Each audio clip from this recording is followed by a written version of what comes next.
Listen, everyone.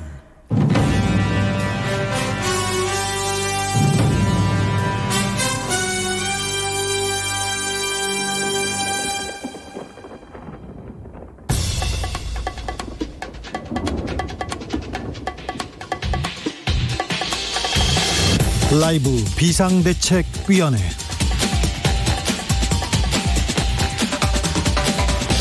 (2020년 4월 6일) 월요일입니다. 안녕하십니까. 저는 비대위원장 주진우입니다. 총선을 앞두고 국내 유리 배달업체 배달의 민족의 수수료 인상 논란이 되고 있습니다. 배민 측에서는 정액으로 받던 지금까지와는 달리 건당으로 수수료를 받겠다 이렇게 밝혔는데요. 소상공인들은 크게 분노하고 있습니다. 배신의 민족이라는 단체 채팅방까지 나왔습니다. 이재명 경기지사는 독과점의 횡포에 맞서 대책을 세우겠다고 밝혔고, 여야는 앞다투어 대책을 내놓고 있습니다. 그러자 배달의 민족 운영자는 코로나19 상황을 헤아리지 못했다라며 공식 사과문을 올렸는데요. 파장은 가라앉지 않고 있습니다. 여야 정치권의 반응 속 인터뷰에서 살펴보겠습니다. 4.15 총선 이제 코앞으로 다가왔습니다. 이번 주 금요일부터 사전투표가 시작됩니다. 투표 안내문 선고 공보물 보셨습니까? 아직 우편함에서 찾지 않으신 분들 있지요? 저도 못 찾았는데요. 우리의 대표가 되는 후보들의 면면 공약 잘 살펴보시고 투표해야 합니다. 여야 후보들이 내놓은 공약들 과연 유권자들이 원하는 공약일까요? 5분당에서 빠르게 정리해 보겠습니다. 정부는 사회적 거리두기를 2주일 연장했습니다. 그동안 노력이 물거품 되지 않도록 다시 힘을 내보자 이런 뜻인데요. 그런데 주말에 꽃 구경 가는 분들 참 많더라고요. 아직 긴장의 끈을 놓을 때가 아닙니다. 코로나19 장기화에 대비해서 앞으로 필요한 방역 지침, 그리고 우리는 뭘 해야 되는지 한림대 강남성심병원 감염내과 이재갑 교수와 알아보겠습니다. 라이브는 계속되어야 한다. 여기는 라이브 비대위입니다.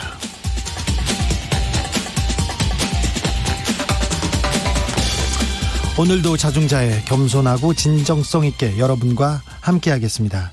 주말 잘 보내셨습니까? 사회적 거리두기 힘들지만 잘 지키고 계시죠? 여러분은 잘 지키고 있다는 거 압니다. 쇼핑도 비대면, 소통도 비대면, 진료도 비대면, 그리고 라디오는 비대입니다. 라디오는 비대. 이거 잊으면 안 됩니다. 네, 내일부터 라디오 청취율 조사 기간이 시작된다고 합니다. 네. 제가 폐는 끼치지 말아야 되는데 그래서 걱정되는 마음이 좀 큽니다. 라이브 비대위 연장 주진우 꼭 기억하시고 한 번만 밀어주시오. 한 표 부탁드리겠습니다. 네, 여러분 부탁드립니다. 라이브 비대위 청취 소감 받겠습니다. 네, 해바다님 주디 일상이 그리워요. 네, 저도 그립습니다. 여러분도 그리우시죠? 우리가 일상으로 빨리 가야 되는데 오늘부터는 선물을 좀 푸짐하게 준비했다고 합니다. 치킨 교환권 준비했습니다. 샵 9730 짧은 문자는 50원, 긴 문자는 100원입니다. 콩으로 보내시면 무료입니다. 유튜브에서 라이브 비데이 검색해서 영상으로도 만나보십시오. 그럼 본격적으로 시작하겠습니다.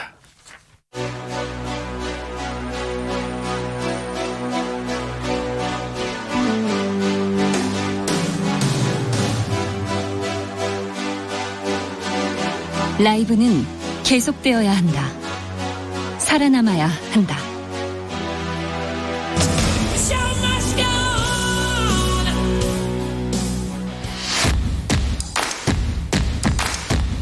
정치 뉴스 피로해소에 딱 좋은 브리핑 뉴스 오영호. 정상근 기자 어서 오세요. 네, 안녕하십니까. 네. 사회적 거리두기 조금 더 연장하자, 좀 참아내자 이렇게 정부에서 발표했습니다. 그런데 지난 주말에 20만 명이 넘는 사람들이 이동했다고요. 네, 그렇습니다. 이 김감립 보건복지부 차관은 오늘 정례 브리핑에서 이 주말 자료를 분석했더니 4%포인트 정도 이동량이 증가했다라고 밝혔습니다. 이 정도면 인원수로 한 20만 명이 증가를 했다. 그러니까 20만 명이 더 이전보다는 더 많이 이동을 했다라는 얘기입니다.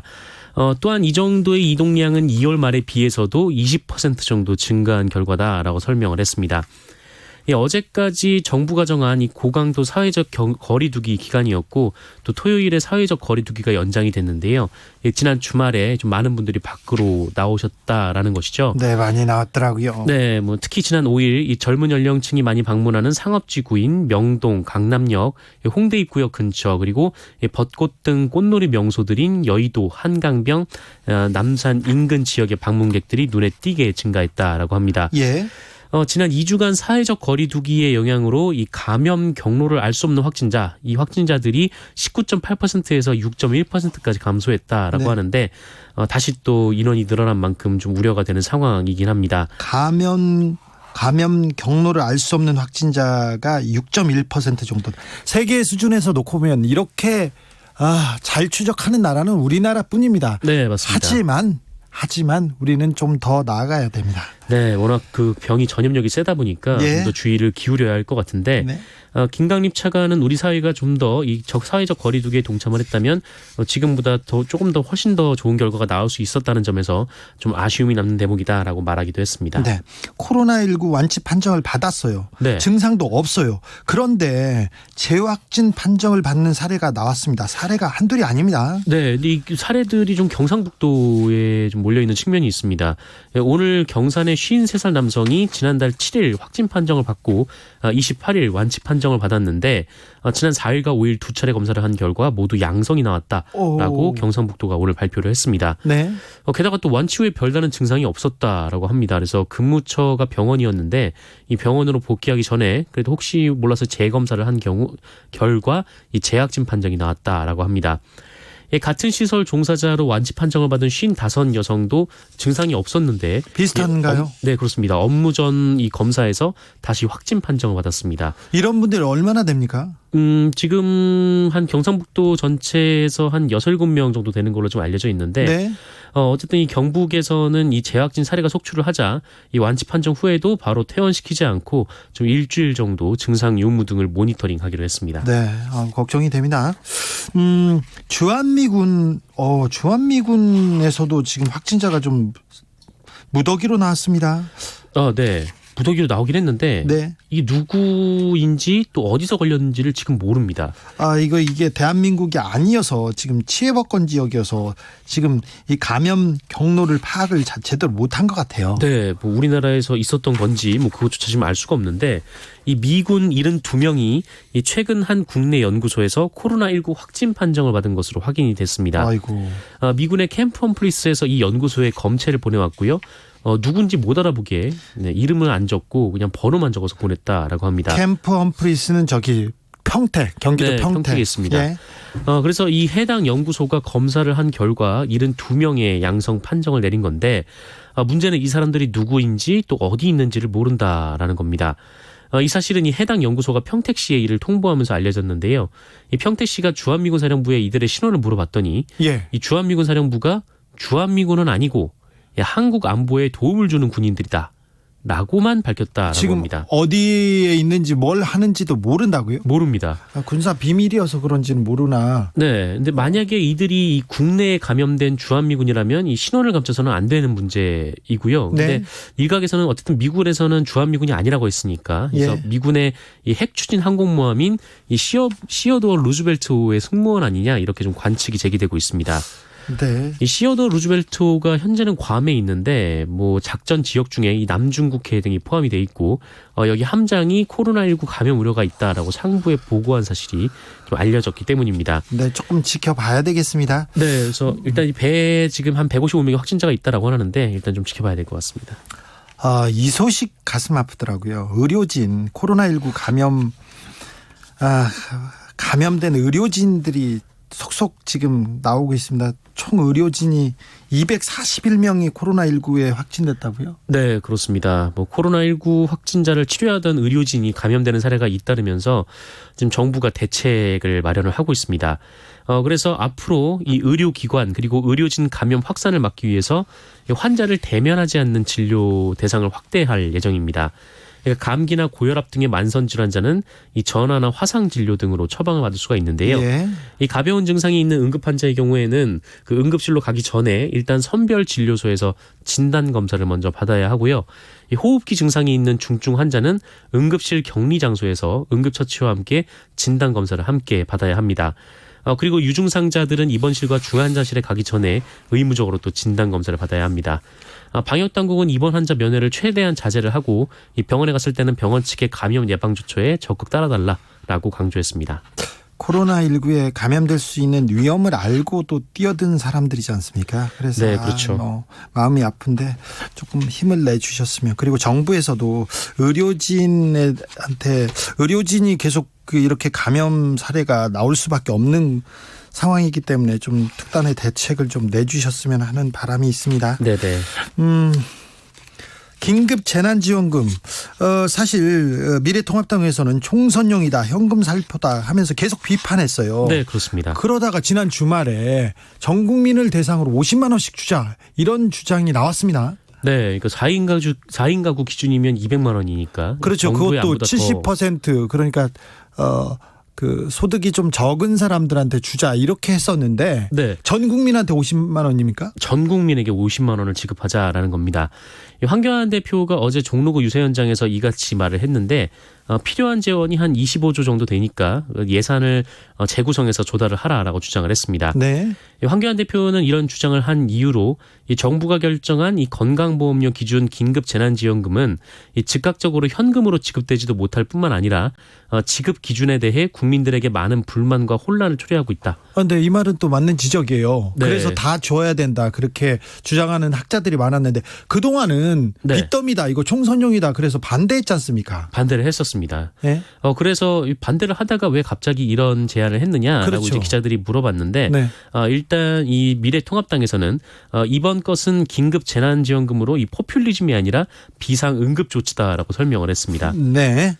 그러자 오늘 더불어민주당이 이 긴급 재난지원금 지급 대상을 전 국민 모두로 변경하는 방안을 검토하겠다라고 밝혔습니다. 그렇네요. 당초 이 소득 하위 70%까지만 주기로 했는데 이거를 이제 당정 합의안을 바꾸기로 한 건데요. 이 더불어민주당 이해찬 대표는 오늘 부산시장에서 열린 민주당 더불어시민당 합동선대위 회의에서 이 코로나 사태로 인해 긴급 재난지원금과 관련해서 소득과 관계없이 전 국민에게 지급해야 한다. 모두에게 그 국가가 보호하고 있다는 것을 보여주는 것이 중요하다라고 말을 했고요. 네. 한편 이 더불어민주당이 제안한 안은 현재 지금 정부가 발표한 이 4인 가구 기준 100만 원. 네, 이 안을 지금 얘기를 하고 있는 겁니다. 선거철이잖아요. 그래서 네네. 국민들이 이런 그 공약, 정치인의 목소리 하나하나에 귀를 기울이고 있거든요. 그래서 공약 경쟁합니다. 네네. 정책 경쟁합니다. 네.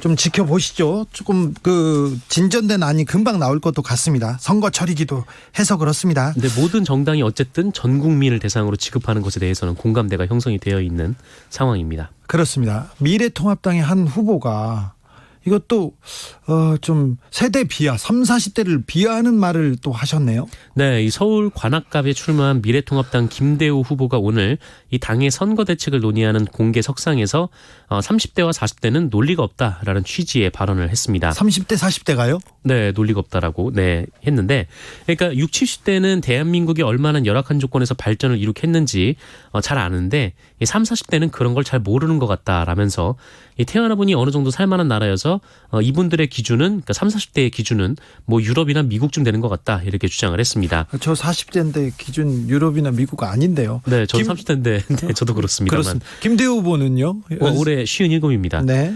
그러면서 이 60대, 70대에 끼어 있는 50대들, 그러니까 본인 세대를 말씀하시는 거죠. 얘기하는 거죠. 그 50대들에는 문제의식에는 논리가 있지만 30대 중반, 40대의 논리는 거대한 무지와 착각이다라고 강조를 했는데 이런 얘기를 하니까 이 현장에서도 좀 젊은 층을 중심으로 좀 술렁술렁거렸다고 하고요. 그렇죠. 김종인 총괄선대위원장은 이에 대해서 어느 개인이 한마디 한 것을 마치 당의 입장처럼 보도하는 것은 삼가셨으면 좋겠다라면서 네, 선을 그어야 진화에 되겠죠. 나섰습니다. 네. 그러면서 이 30, 40대는 우리나라 중추를 이루고 있기 때문에 총선에서 비교적 냉정한 판단을 할 것이다라고 말을 했고요. 김대우 후보의 성격상 문제가 있다고 생각한다라는 말도 했습니다. 조지빈의 공범이 또 한 명 구속됐습니다. 네, 그 N번방 사건과 관련해서 육군이 오늘 오후 이 성착취물 제작, 유포 등의 혐의를 받는 모 일병에 대해서 구속영장을 발부했습니다. 이 모 일병은 이 박사방 공동 운영자 3명 중 1명인 이기아로 알려져 있습니다. 육군은 이 구속영장 발부를 계기로 군사경찰은 이 모 일병의 혐의에 대해서 경찰과 공조해서 같이 이제 수사를 하겠다라고 얘기를 했고요. 이번 사안이 갖는 중대함과 심각성을 명확히 인식하고 엄중하고 철저하게 수사하겠다라고 덧붙였습니다. 엄중하고 철저하게 해야죠. 네. 주말 내내 배달의 민족이 뜨거웠어요. 네, 그렇습니다. 요새 뭐 코로나19 때문에 식당 대신 이제 앱으로 음식을 시켜 드시는 분들이 많은데 많죠, 지금. 이 배달의 민족이 수수료 부과 방식을 영세 사업자들에게 도움 주겠다고 바꿨는데 이게 오히려 거센 비판을 받았습니다. 왜 하필 지금 그렇죠? 네, 뭐 지금 어쨌든 그러니까 지금 현재 방식으로는 그러니까 이른바 이제 돈이 많은 큰 식당들이 더 유리하기 때문에 네. 이거를 작은 규모의 식당들도 같이 상생할 수 있도록 배달 건수로 수수료를 받겠다라는 건데 이렇게 되면은 업체들이 부담해야 할 수수료가 더 커집니다. 네. 그래서 이게 좀 논란이 됐었죠. 그래서 이 소비자들이 착한 소비자 운동을 주장하면서 배달앱 대신 그냥 직접 전화를 걸어 주문하자 뭐 이런 착한 소비자 운동이 주말 내내 또 이슈가 되기도 했고요. 이재명 경기도지사는 경기도 자영업자들을 위해서 직접 배달앱을 개발하겠다 이렇게 선언을 한 상황입니다. 네. 뭐 참고로 이미 군산에는 이런 어플이 있다고 하는데 이 자영업자들은 수수료를 안 내고 이 소비자는 지역 화폐를 이용해서 할인을 받을 수가 있는 좀 그런 모습이 있다라고 합니다. 이 문제는 저희가 잠시 후 속 인터뷰에서 정치권의 움직임으로 다뤄보겠습니다. 네. 15세 학생에 대한 집단 성폭행. 아우, 끔찍한데 그 사건이 다시 논란이 되고 있습니다. 네, 그 일주일 전에 이 청와대 국민청원 게시판에 중학교 2학년이던 자신의 딸이 같은 학교 남학생 2명에게 이 집단 성폭행을 당했다며 엄벌을 호소하는 내용의 글이 올라왔습니다. 예. 피해자의 엄마가 청원인인데요. 그런데 이에 대한 지금 경찰 수사가 이루어지고 있는데 이와는 별개로 학교 측이 이 사건이 불거진 뒤 지난 1월 이 가해 학생들에 대해서 징계를 내렸는데 이 징계 수위가 출석 정지 3일 그리고 강제 전학 조치여서 이게 논란이 되고 있습니다. 이게 다였습니까? 네, 이들이 전학간 곳이 바로 옆자치구의 중학교인데 예. 해당 중학교의 학부모들이 이 전학 반대 서명운동까지 벌이면서 거세게 반발하고 있다라고 합니다. 하지만 이 교육청에 따르면 이 초등학교와 중학교는 의무 교육이기 때문에 이 강제 전학이 가장 강한 징계다라고 하는데요. 뭐 아무리 중범죄를 저질러도 이 미성년자라는 이유로 이 보호 처분에 그치는 현행법을 비판하면서 엄벌을 촉구하는 이번 청원에 이미 30만 명이 넘게 동의를 했습니다. 학교는 그렇다 치고요. 경찰에서는 어떻게 처리했나요? 경찰 수사도 지금 논란이 되고 있는데요. 이 피해자 측이 이 가해자들에 대한 구속 수사를 요구를 했는데 그리고 또 신변 보호를 요청을 했습니다. 그런데 이 신변 보호가 이루어지지 않아서 사건 발생 얼마 뒤에 피해자가 이 학교 인근에서 가해자들과 마주쳐 버렸다라고 합니다.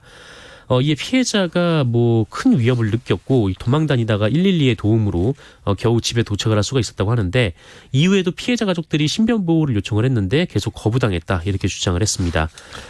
그래서 이제 청와대 국민청원을 올렸고 그제야 이제 3달 만에 신변 보호가 이루어졌다라는 게 이 피해자 가족들의 주장인데요. 이 경찰은 이 반면에 가족 측으로부터 신변 보호 요청은 없었다라는 입장이고요. 또 절차대로 수사를 진행했다라고도 밝혔습니다. 저도 이런 취재 많이 했는데 네.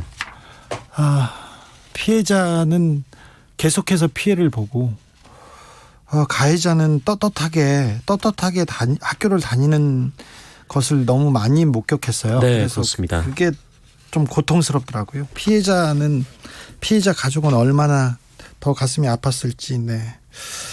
좀 이 문제도 잘 해결됐으면 합니다.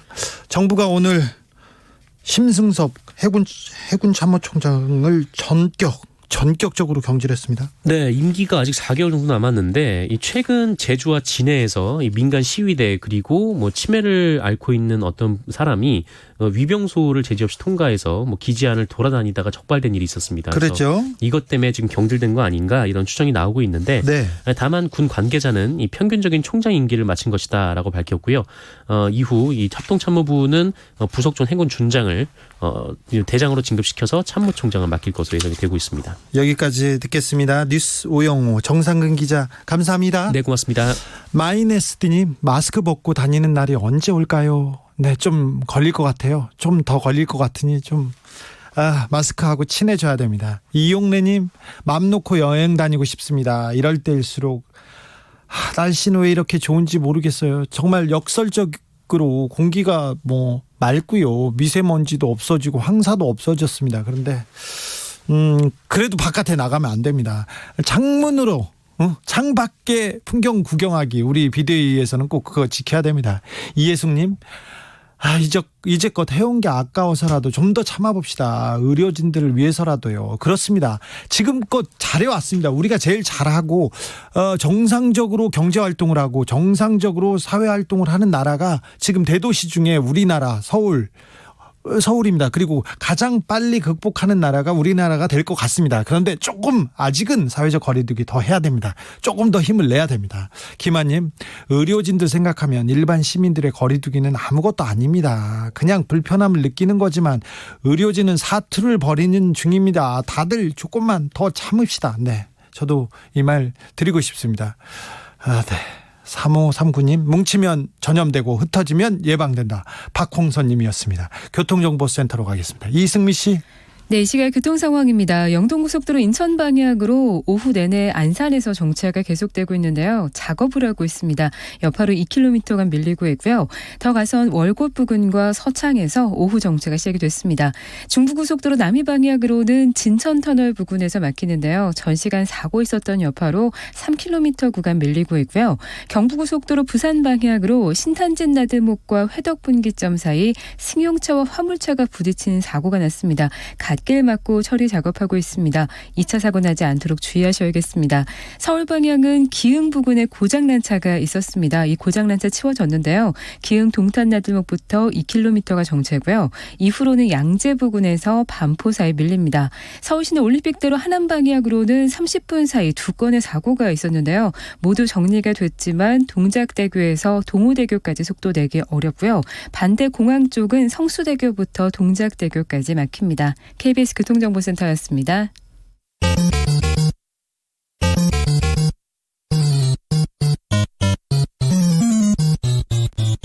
KBS 1라디오 라이브 비상대책위원회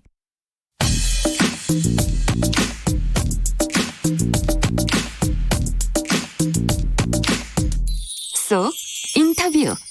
귀에 쏙 맘에 쏙 쏙쏙쏙 인터뷰 시간입니다. 국내 1위 배달업체인 배달의 민족 수수료 인상 논란 짚어보겠습니다. 치킨집에서 닭 한 마리를 2만 원에 팔면 배달의 민족이 수수료로 1,200원 정도를 건당으로 지불해라, 이렇게 지금 그 정책을 들고 나온 건데 그 전까지는 정액제로 냈답니다. 그래서 건당 수수료를 받으면 그 중소업자들, 그러니까 닭집 사장님 부담이 커진다. 그러면 가격이 올라갈 수밖에 없다. 이게 지금 닭집 사장님들의 생각이고 그리고 소상공인들의 생각입니다. 정치권에서 선거철이어서 그런지 이번에는 정치권에서 발빠르게 움직이고 있습니다. 배달 공공앱을 개발해야 한다는 이런 대안을 직접 들고 나오셨어요. 미래통합당 박완수 의원 만나보겠습니다. 안녕하세요. 예, 안녕하세요.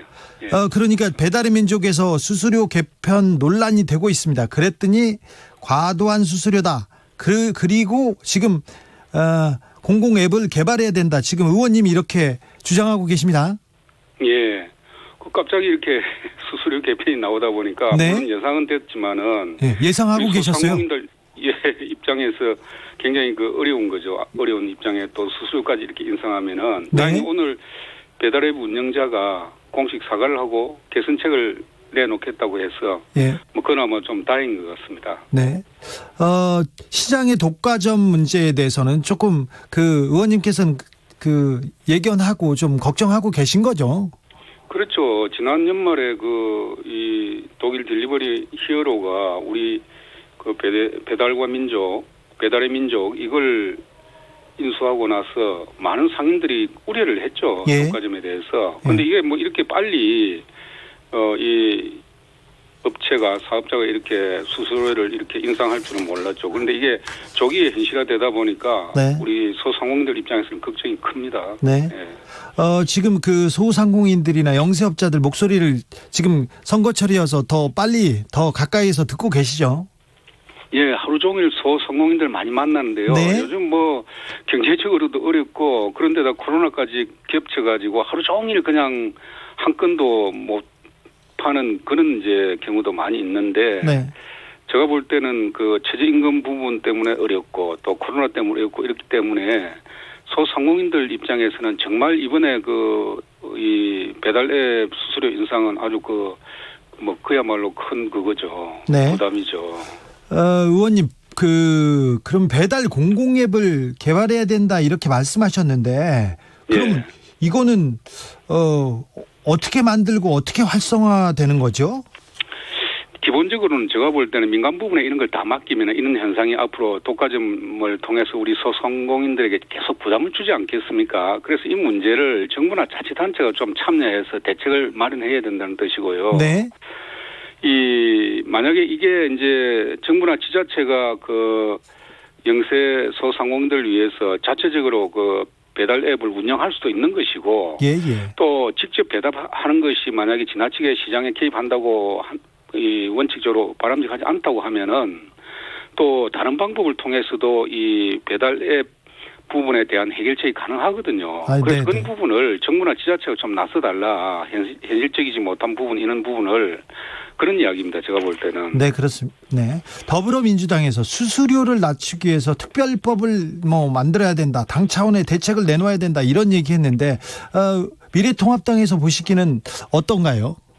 저희들도 이제 이 배달앱 관련해 가지고 제가 먼저 언론에 대안을 제시를 했지만은 예. 소상공인 진흥공단 이런 기관들과 저희들이 함께 논의를 해 가지고 대책을 마련할 생각이고 이번 선거 끝나면 저희들은 당 차원에서도 여기에 대한 제도나 어떤 그런 부분을 필요하다고 하면 저희들이 제시하겠습니다만 이것은 제도나 어떤 법령의 차원이 아니고 정책적인 부분이기 때문에 행정에서 먼저 해결 대책을 자치단체나 정부가 내놓는 것이 바람직하다 저는 그렇게 생각합니다. 그것이 빨리 소상공인들에게 대안을 제시하는 길이기 때문에 그런 거죠. 네.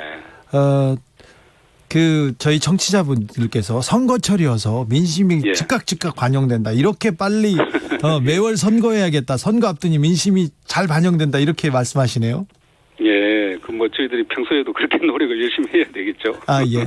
S농님은 이런 문자 주셨어요. 미래통합당은 늘 자유시장 경제 얘기하는데, 예. 이게 자유시장 경제 논리하고 맞나? 이렇게 질문하신 분도 있어요. 아니죠. 자유시장 경제는 시장의 원리라는 것이 자원을 배분하는데 가장 주요하고 가장 원칙적이고 가장 그런 원리이긴 하지만은 시장의 실패라는 부분이 있지 않습니까? 그런 부분에 대해서는 정부나 자치단체가 관여해야죠. 그렇죠. 네. 예. 지금 선거에서 이렇게 시장을 돌아다니고 유권자들 만나보면 예. 가장 많은 얘기를 어떤 부분을 얘기하세요? 주로 어떤 말씀하세요? 지금은 사실 코로나 바이러스가 최대 이슈죠. 네. 정부나 또 언론에서 계속 이렇게 하고 있기 때문에 또 대책을 세우고 있기 때문에 그러나 우리 당 입장에서는 코로나 바이러스에 대한 대책도 중요하지만은 네. 이번 선거는 정부의 어떤 실정에 대한 중간 평가 의미가 크다. 네. 그런 부분에 대해서 우리 국민들에게 코로나 바이러스에 대한 대책도 함께 여야가 같이 노력해야 될 것이고 예. 이번 총선은 더불어민주당인 여당과 문재인 정부의 어떤 3년 동안의 국정에 대한 평가의 의미도 크다 이렇게 말씀드리고 있는 거죠. 그렇죠. 네. 국정에 대한 평가를 선거에서 투표로 해야 된다 이렇게 얘기는 하는 게 당연하고요. 코로나19 정부의 대책에 대해서는 의원님은 어떻게 보세요? 코로나 바이러스 대책 물론 정부가 잘하고 자자찬하고 있습니다만 저는 볼 때 정부가 잘하는 면보다도 정말 헌신적으로 바이러스 현장에서 노력하시는 우리 의료진 그리고 자원봉사자들 이런 분들의 공과 우리의 의료 기술 수준 이런 것들이 우리 코로나 바이러스를 빨리 극복할 수 있는데 가장 중요한 역할을 한 것이죠. 정부는 거기에 대한 지원을 한 것을 스스로 자아자찬하는 것은 맞지 않다. 공을 오히려 그분들에게 정부가 돌려야 된다. 저는 그렇게 생각을 합니다. 알겠습니다. 여기까지 듣겠습니다. 예, 지금까지 감사합니다. 지금까지 미래통합당 박완수 의원이었습니다. 더불어민주당으로 가보겠습니다. 박강원 의원은 더불어 앱을 출시하겠다 이렇게 밝혔습니다. 직접 이야기 들어보겠습니다. 의원님. 네, 안녕하세요. 네. 반갑습니다. 선거철이라고 해서 그런지 앱도 바로 출시하겠다는 공약을 바로 내셨습니다. 네. 네. 어떻게 되실 거예요? 네. 이게 이제 배달의 민족에서 이게 수수료 체계를 바꾸면서 사실은 촉발을 한 겁니다. 예. 예, 촉발했는데 그동안 이게 하루 이틀 된 문제는 아니고 오랫동안 굉장히 큰 문제가 돼 왔는데. 그래서 고민이 좀 있으셨어요, 의원님도? 그렇죠. 네. 그런데 사실은 제가 이 문제에 그렇게 많은 관심을 가졌던 건 아닌데. 네. 이 코로나 발생 초기에 이제 이 지역에 제가 영통 지역이잖아요. 외식업 중앙회 영통지부 그 권영순 지부장님하고 간부들하고 간담회를 했더니 예. 저는 다른 얘기를 많이 할 줄 알았더니 이 앱의 수수료, 예. 고액 수수료, 광고료 문제를 굉장히 절실하게 얘기를 하는 겁니다. 그 예. 그분들의 얘기는 이게 임대료보다 더 많이 나간다 돈이. 예. 그러니까 이게 사실상 제 2의 임대료 문제다 하는 이제 그런 관심을 갖고 있었는데 네. 이 수수료 체계를 개편하면서 이제 촉발을 한 건데요. 네. 이 내용은 바꾸고자 하는 내용은 그러니까 가맹점 그러니까 소상공인과 자영업자의 가입비 배달앱 가입비 수수료 광고료를 제로로 하거나 최소화 앱 운영비 수준의 어떤 그런 최소화해서 부담을 덜어주는 그런 내용이죠. 네. 네, 그리고 이제 지역 화폐를 연계해서 소비자에게는 최대 10% 정도의 할인 혜택을 제공하는 그런 어떤 양쪽 다 이득이 있는 생산자나 소비자나 다 이득이 있는 그런 내용으로 앱을 만들려고 합니다. 선거 시작 전에 공약으로 준비해 놓으셨어요? 지금 뭐 지역 화폐, 그다음에 뭐 수수료 인하, 그다음에 배달 앱 이게 다 지금 착착 준비가 되신 것 같은데요. 어느 정도 제가 이제 문제 의식을 갖고 네. 이렇게 방향으로 가야 된다 하고 이제 그 준비는 하고 있었습니다. 그런데 말씀 제가 드린 것처럼 배달의 민족에서 수수료 체계를 개편하면서 오히려 이 문제가 굉장히 큰 사회 문제가 돼버린 거죠. 지금 네. 그러니까 저희들 계획으로는 선거가 끝나면 바로 오늘 그렇게 하기로 약속을 했어요. 수원 5개 선거구에 더불어민주당 모든 후보들이 벌써요? 공통 공약으로 발표를 하고 총선이 끝나면 바로 수원시장님과 수원시 공무원들 그리고 수원시 국회의원 모두 또 외식업 중앙회 소상공인연합회 이런 단체들과 협의를 본격화해서 최대한 하루라도 빨리 앱을 만들어내는 것이 목표다 하는데 다 공감을 하고 있고 그렇게 하고자 합니다. 배달의 민족에서 사과를 했고요. 그리고는 네. 뭐 나름대로 정책을 낼 수도 있고요. 냈는데 배달의 민족에서 그러면 우리가 건당 수수료 안 받을게 하면 이렇게 또 지켜보시는 겁니까? 아니면 더불어 앱은 나와 있는 겁니까? 아니요. 그렇진 않고요. 그러니까 이게 굉장히 중요한 어떤 문제인데요. 예를 들면 이런 겁니다. 그러니까 우리가 그 전에는 이렇게 쉽게 생각해 볼 수 있습니다. 그 전에는 음식점 동네 짜장면 가게에 소비자가 직접 전화를 해서 주문을 해요. 예. 그러면 그 주인이 직접 배달하시거나 아니면 배달하시는 분을 보내죠. 일시적으로 고용을 해서 이렇게 이제 연결을 해줬지 않습니까? 항상 전화 받을 때는 갔습니다. 그렇게 얘기하죠. 네. 그런데 이제 인터넷 온라인 구매가 이제 보편화되면서 그 시장에 먼저 들어온 거죠. 예. 이 선점을 한 겁니다. 그런데 이 소비자와 생산자를 연결해주고 적정 이윤을 얻는 수준에서 만족하고 양쪽 소비자에게는 양질의 상품을 제공하고 생산자에게는 이윤을 극대화하는 그런 양쪽 다 윈윈할 수 있는 그런 방안으로 갔어야 되는데 그 사이에서 이 배달앱이 너무 과도하게 이 시장을 지배하기 시작했어요. 그렇죠. 그러니까 너무 이게 불만들이 터져 나오고 여기저기서 이거 안 되겠다 하는 의견들이 나왔는데 이거는 그러니까 여기서 뭐 그분들이 선의를 갖고 개선안을 내더라도 이건 공공의 개념을 도입해야 된다. 왜 그러냐면 예를 들면 우리가 교통수단 같은 걸 예로 들어볼 수 있을 겁니다. 네. 굉장히 중요한 이동수단이잖아요. 철도, 버스. 그건 공공의 개념을 도입합니다. 운영에. 저는 여기에도 마찬가지로 이 유통의 과정이 공공의 성격을 갖고 있어야지 그러지 않고 그 유통 자체가 이윤을 극대화하는 방식으로 가면 생산자나 소비자가 다 힘들어진다 이거죠. 네, 알겠습니다. 네. 임대료 문제 그리고 이거 교통과 비슷하게 생각해봐라 이렇게 생각하니 이해가 옵니다. 네. 마지막으로 하나만 묻겠습니다. 알드 발루나트님이 선거 끝나면 나 몰라라 하는 거 아니지 이렇게 얘기하는데 여기는 선거가 끝나고 배달의 민족이 방안을 내놔도 만들겠다는 거죠. 그렇죠. 네. 마지막으로 마지막으로 말씀하시죠. 네. 이번 총선의 화두가 뭐라고 생각하세요? 저는 코로나 이전과 코로나 이후가 확 달라지는 세상이 될 거라고 보고요. 또 국내적으로는 4.15 총선 이전과 이후가 달라질 텐데 분명하게 달라질 텐데 저는 연대와 미래와 희망 이렇게 키워드를 생각을 합니다. 함께 하면은 이 코로나를 극복할 수 있습니다. 그리고 네. 우리는 그것을 보고 있습니다. 아까 앞에 박완수 의원님께서 민간 부분 우리 의료진들 자원봉사자들 정말로 위대한 국민들입니다. 대한민국 국민은 정부가 언제 공을 가로챈 적이 없어요. 그분들을 늘 앞세웠고 그분들에게 감사했죠. 정부는 그분들이 일할 수 있도록 최대한 지원하면서 국민들에게 호소하는 겁니다. 그러는 거지 정부의 역할이 아무것도 없어서는 안 되는 거고 이때는 정확하게 방향을 제시하고 지원하는 역할을 하는데요. 네. 함께하면 할 수 있다는 메시지를 정부가 계속 냈고 또 미래는 국민이 이제 과거로 돌아가는 것 자체 상상도 못합니다. 미래로 가야 됩니다.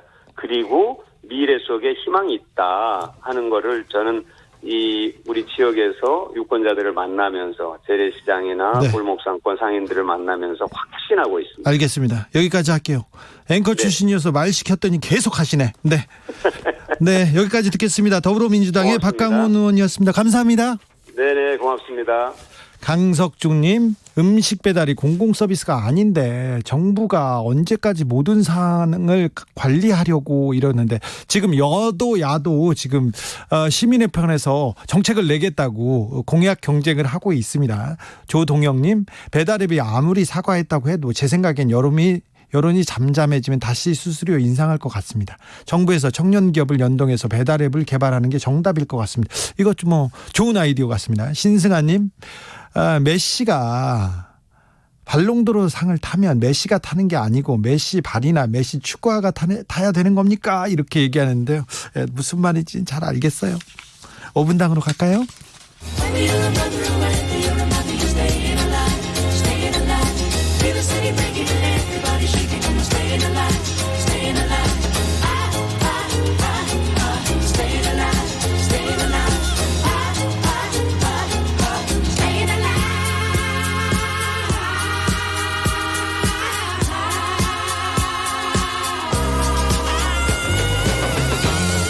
KBS 1라디오 라이브 비상대책위원회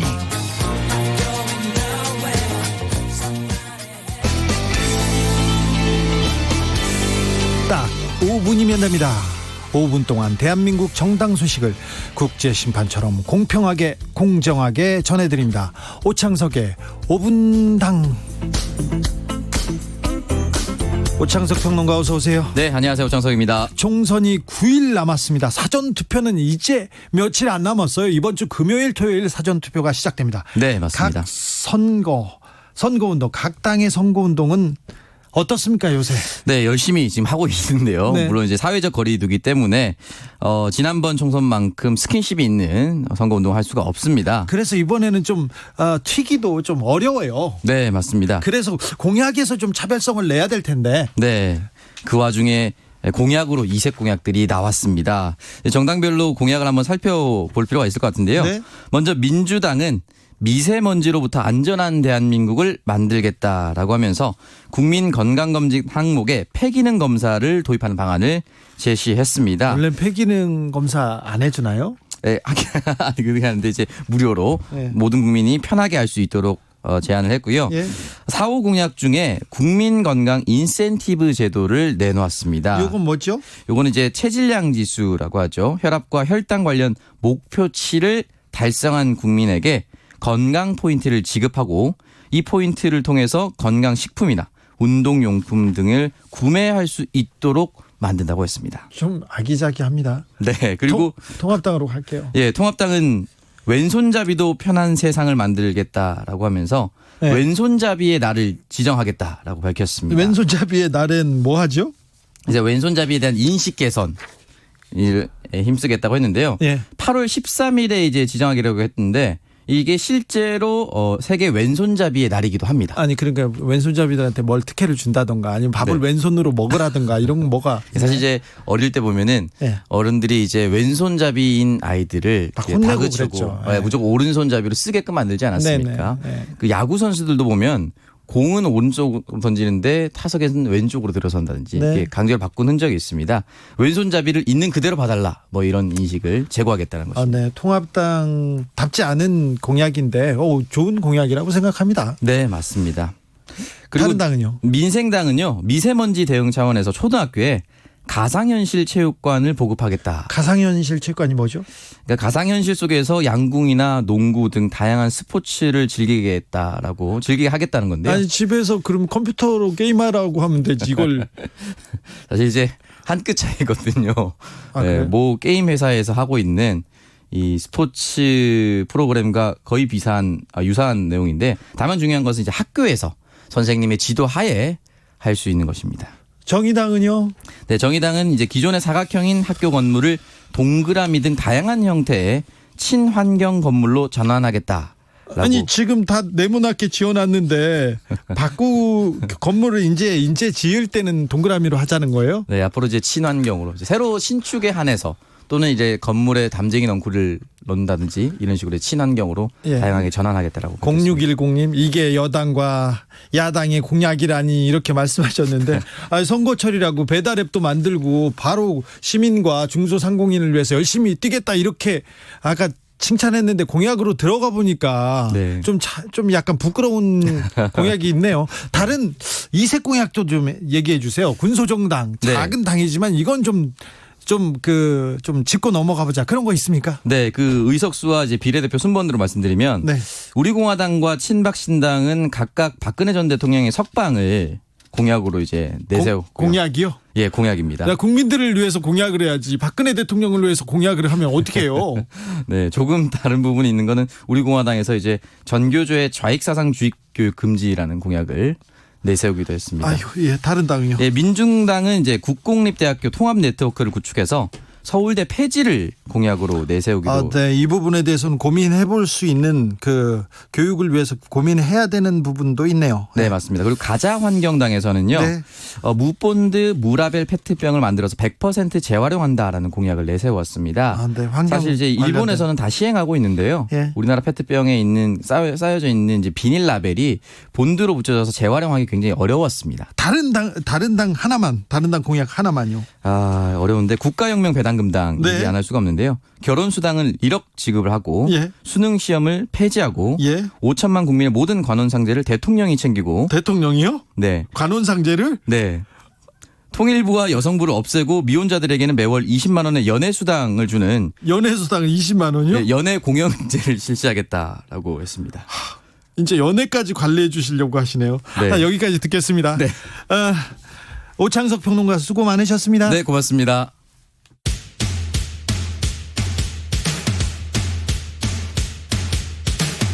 바쁜 현대인들을 위한 오늘의 고농축 인터뷰 3분 순삭 순식간에 지나갑니다.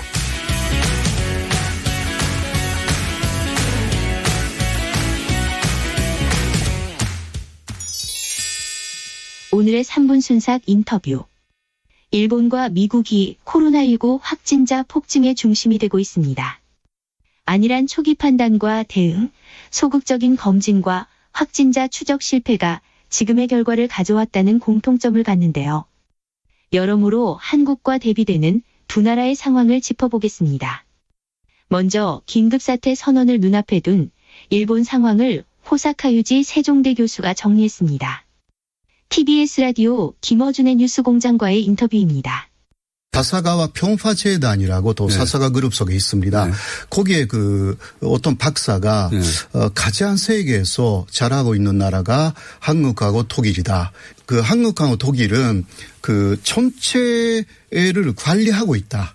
그러니까 콤사를 다 하고 일단 근내적인 부분을 다 파악하고 있다. 그것은 한국이 최고다라고 재단 쪽에서 사실상 이야기를 하는 이야기. 처음 나오는 메시지네요.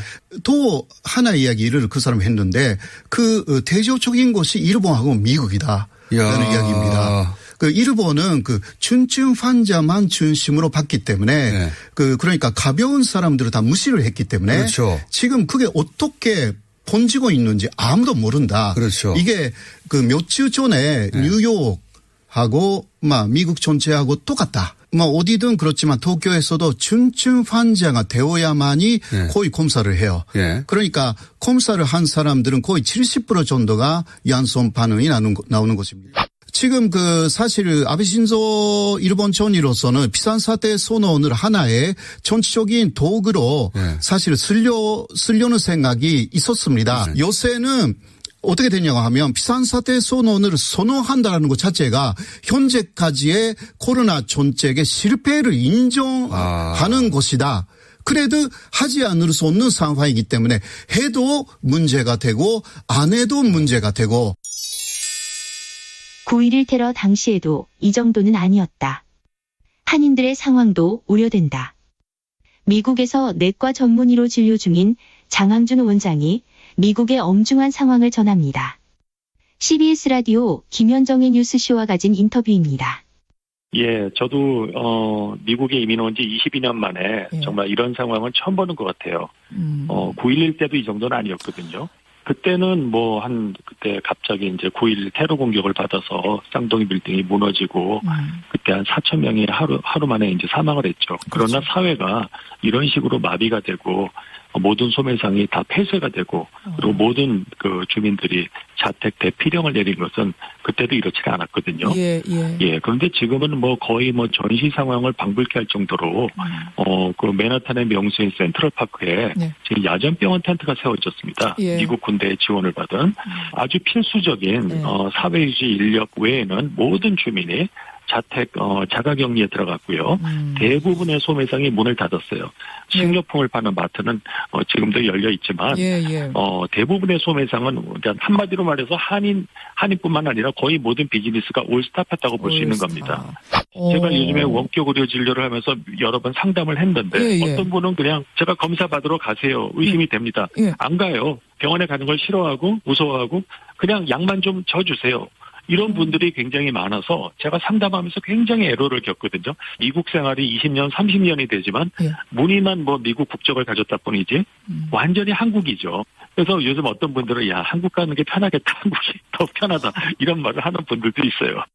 제가 보기에는 이건 트럼프 대통령의 어떤 개인의 판단 미스라기보다는 미국의 CDC가 초기에 이거를 너무 안일하게 대응했다는 저는 그런 생각을 하고 있고요. 우리나라의 그리고 또 트럼프 대통령 같은 경우는 어떤 경제를 갖다 일으킨다는 그거에 굉장히 지금 신념을 갖고 있는 분이기 때문에 그분도 이제 아무래도 이제 경제적인 걸 초기에는 더 많이 이제 생각을 했다는 이제 그런 경향도 작용하지 않았을까 생각을 하고 있습니다.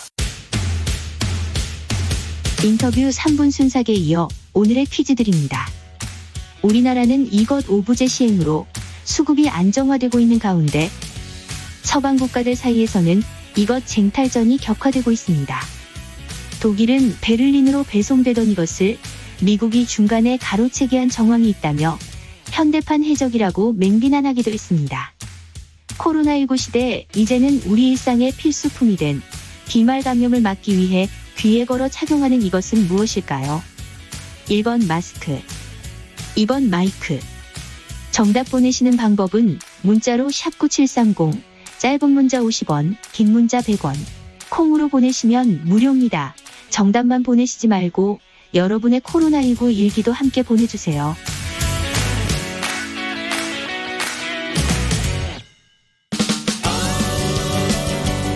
인터뷰 3분 순삭에 이어서 불독맨션의 나성에 가면 들으시면서 라이브 비데이 1부 마무리하겠습니다. 8672님, 왼손잡이의 날. 오, 드디어 좌우 공존의 시대가 열리는가? 네, 그럴 것 같습니다. 저는 6시 2부에 돌아오겠습니다. 낯성에 가면서 시를 전해줘요. 하늘이 푸른지 마음이 밝은지.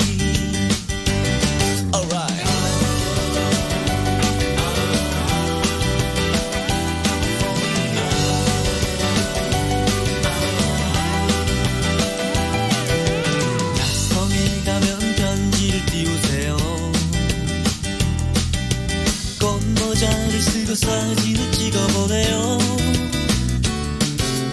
낯성에 가면 소식을 전해줘요.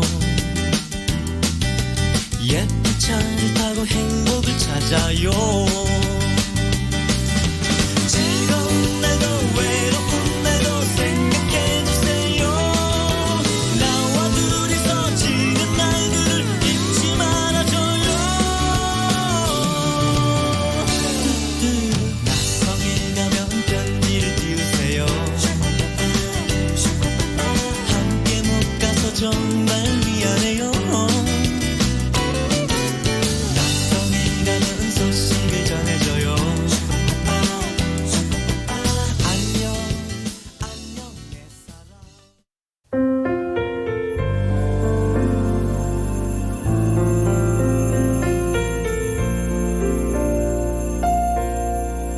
KBS 라디오 연중기획 희망충전 대한민국 372번째 이야기.